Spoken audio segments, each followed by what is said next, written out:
they know the season is on the brink. They know they need to turn things around in a big way very quickly, or else they're going to be for sure trade deadline sellers.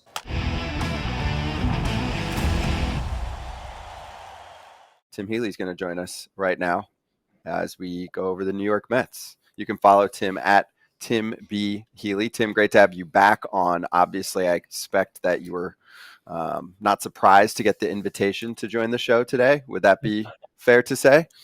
Well, I appreciate Mark reaching out to me again because I haven't been able to help out the last couple of times just because of logistics, but happy to make this happen. Thank you very much for having me, guys. Thank you, and follow all of Tim's work on Newsday as well. You can check it out. Go to his Twitter page, post all of his articles on there. So, where do we begin? Let's start with the media perspective of what happened a couple days ago with Jorge Lopez. Can you give your view of how the clubhouse works and if everything was done properly? Because then after the fact, you see some people trying to dunk on the media for not doing their job. So, I mean, do you want to represent everyone and the response of how this works when you're talking to a player and trying to get the information right?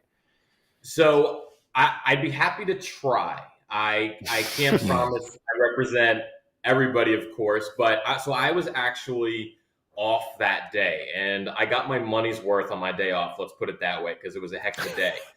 But when I was catching up afterward and understood how it evolved, it was interesting, right? So it's a chaotic game. It's another bad loss in a series of bad losses, and Lopez becomes the epicenter of it.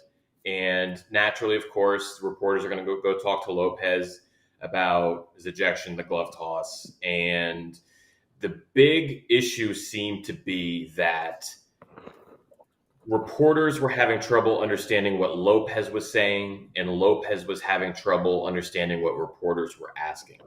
And so I came to believe that the situation would have benefited. The Mets and Lopez would have benefited had Lopez used an interpreter. Now, in his couple of months with the Mets, and as I understand it, in years past, Lopez had done interviews in English, which has mostly worked out fine. In this situation, which is more emotional, more tense for Lopez, and doesn't have to do exactly with balls and strikes and blown leads and home runs and things like that, an interpreter would have benefited. The Mets, as I understand it, did offer the services of their interpreter to Lopez, and he declined, sticking with his routine of doing it in English. But then when he said that he feels like the worst teammate in the majors, or as some heard it, was on the worst team in the majors, listening to the video, I can hear it both ways. I believe he did say worst teammate. He was being hard on himself because he had a bad outing and then acted out emotionally in a negative way. So I understand the mistakes that were made in the misquoting. If I was there, I could totally imagine myself initially making the same mistake. But, that's why I think it was important that in situations like that to use an interpreter, just to make sure everybody's on the same page. That's why the interpreter is there. Do you remember you and I, we had our disagreements when I was with the Mets. We did, but we were at the end of the day, we respected each other. You had your job, I had mine. Of course. Let me ask you this, and I'm not trying to be arrogant or anything, but do you live for shit like this, like to see this kind of stuff? Because it seems like anytime the Mets have a problem, and you're not there, so I could see you at home like, God almighty, what am I doing taking this day off? Right? So I went to the movies that night. Yeah. I went to the movies that night, and let me say, I can strongly recommend Kingdom for the Planet of the Apes. It's a great time. I love covering fun stories or big stories, and the Mets that day became probably the biggest story in baseball, just for the day. It's not something that lasts more than a few hours or 24 hours. And I love covering it when the Mets are the biggest story in a good way, like they were all the time in 2022. So I like being the person who can tell fans what's going on. I like telling my Newsday readers what's up with the Mets. So I had a little bit of FOMO that day because it sounded like a bizarre time. And as a reporter, good and bad, bizarre sometimes is interesting. The way I put it is, and this was true in Todd's years as well, that with the Mets, people say, oh, what's it like covering the Mets? And my go-to answer is they always keep it interesting. Sometimes it's good, sometimes it's bad, sometimes it's on the field, sometimes it's off. But one way or another, for better or for worse, they're going to keep it interesting. And that was true that day for sure. All right, Tim. So tell your readers, tell the people who are listening, who power rankings. Who's the power ranking handled this the worst? Jorge, the Mets PR, or the reporters in how they fleshed out information in kind of what you said, kind of a confusing situation? Sure. Well, at the top of the list is Jorge Lopez, who is a grown man and has been in pro ball since 2011 and made a series of mistakes, from mouthing off to the umpire all the way through his interview. So he's at the top of the list. After that, if the options are Mets/Mets PR and reporters, it's sort of a cop out, but I put those two together. Mets PR, I think, could have been more aggressive in suggesting to Lopez to take the interpreter, especially because in that moment, as the 3-4 minute interview was going on, there were PR people standing there, the interpreter was standing there, and it looked clear to me, again, having only watched the video, that Lopez did not understand, for example, the follow-up clarifying question from Steve Gelbs saying, did you say team? Did you say teammate? You can see it on Lopez's face, and you can hear it in his answer. He did not know what was being asked. So I think some help from the PR staff there would have behooved everybody. That said, with reporters and just the nature of things these days, we're eager to quickly tweet out the big quote, and that's what happened in that moment. It's interesting talking to the reporters who were on site that the interview happened. They heard the words live. They went back upstairs to the press box, and nobody really thought anything of it until listening back to the audio several times. And, that's when they started to hear, oh, maybe he said worst teammate and not worst team. So I understand the breakdown. I understand the breakdown on both sides in the moment, because it happens bang, bang, bang, and you can't always process it to the degree that you should as it's happening. But I think both sides definitely could have handled it better. So in Spanish, teammate is actually compañeros de equipo, and team is just equipo. So it's it's very close. Like, you're talking about saying teammate or teams. Yeah. And so to me, like, yes, I believe that blame, because I'm a player, I'm going to side with the player unless it's egregious, and his actions were egregious. But as a reporter, how do you sit when you've written something? Now, I'm not saying you wrote anything in this situation, you weren't at the park, but when you hear that a player that acts like that, that's kind of out of character, him acting like that, and you hear there's stuff going on off the field, do you have not remorse, but do you feel like what's your feeling as a reporter when you're trying to get the readers out? Well, you want to tell them what's going on and paint as full a picture as possible, which, as far as Lopez's life stress, his ill son who has spent some time around the Mets this year, I don't think we necessarily knew the extent of that or what role that played in. Lopez's agent, Edwin Rodriguez of Wasserman, was filling me in a little bit yesterday on what's going on with Michael Lopez, Jorge's son, and how he's been, faced severe issues medically, since he was born a decade ago. And so that, I'm sure, takes a tremendous toll on Jorge through the years. Even if it, as I understand it right now, is not necessarily a high point or any more stressful than it just is always. But when you have a guy who's going through it emotionally, which Lopez clearly was that day, as he showed on the field, as he showed in his interview, you want to make sure you get everything right. So if I had written something and if I had quoted him as saying he's on the worst team, then later came to realize that he had said teammate, I would have felt nauseous, to be honest. But it's like I said, it's a tough situation. And to your point about those phrases in Spanish, it is similar.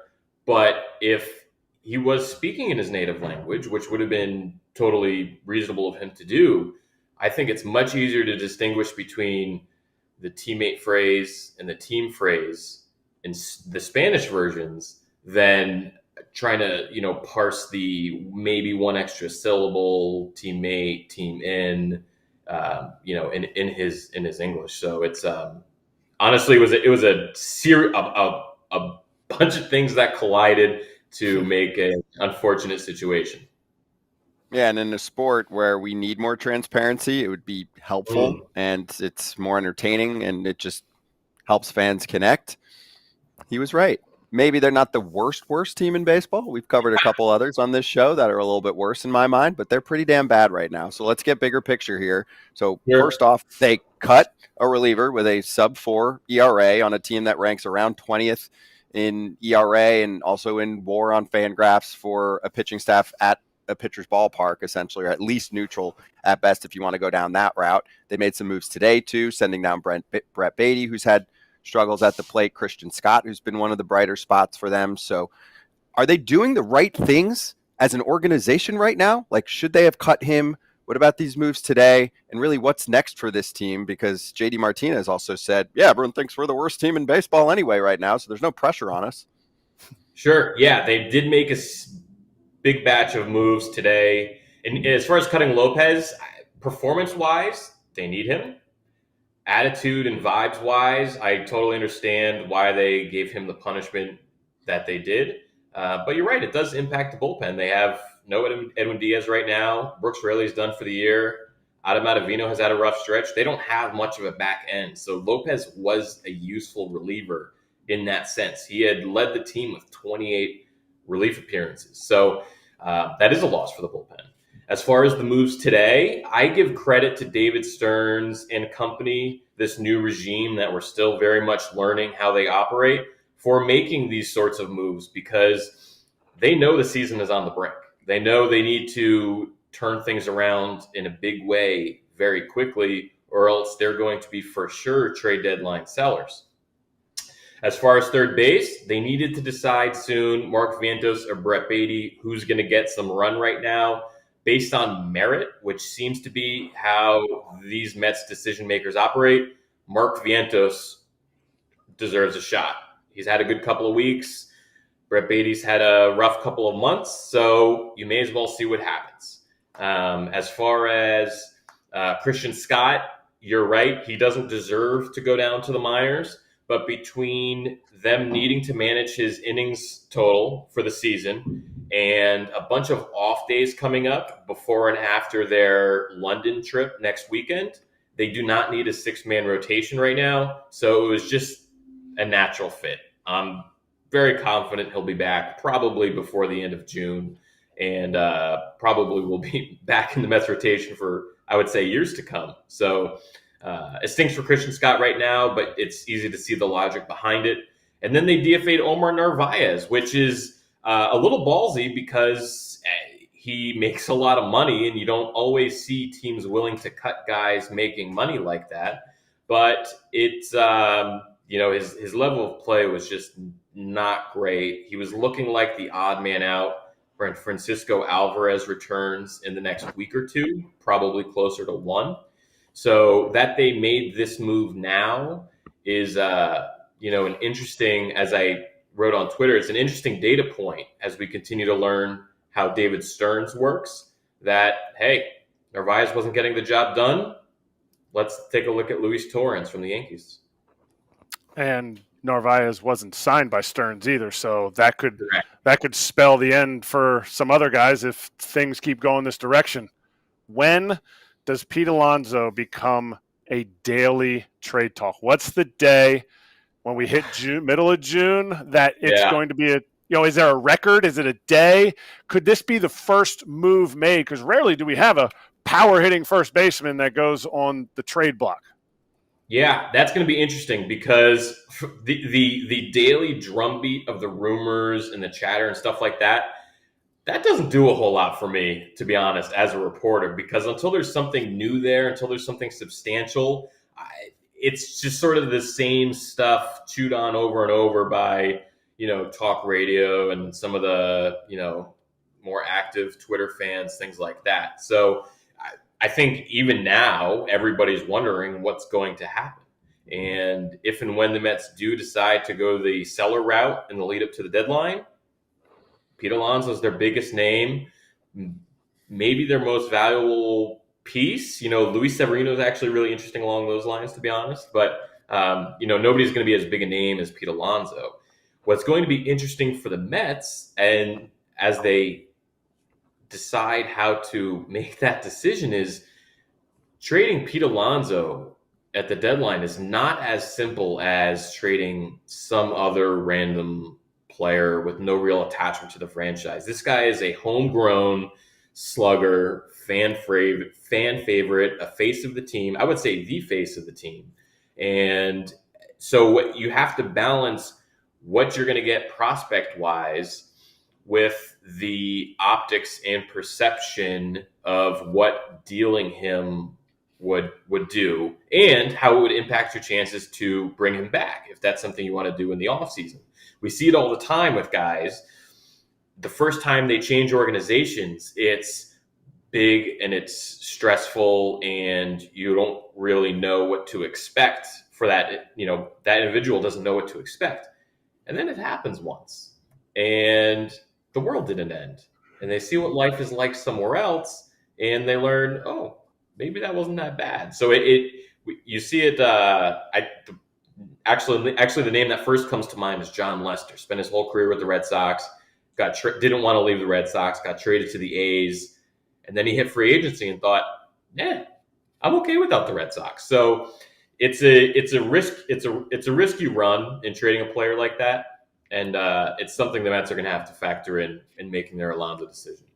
Spot on, same page. That's who I think about is Lester. So we'll see. Hey, the good news is, like you said, your job is entertaining every day. So you can appreciate that. You're on a team that keeps things going. It's not like you're just showing up to the park and everyone's well-behaved and nothing's happening. And it's not your average mediocre team. So, Tim, we love the coverage. Yeah, exactly. Thank you. Appreciate the insight there. It was important. Our fans wanted to get more of the journalism perspective, what's going on in the clubhouse, and then get big picture on the Mets. But thanks for coming on, man.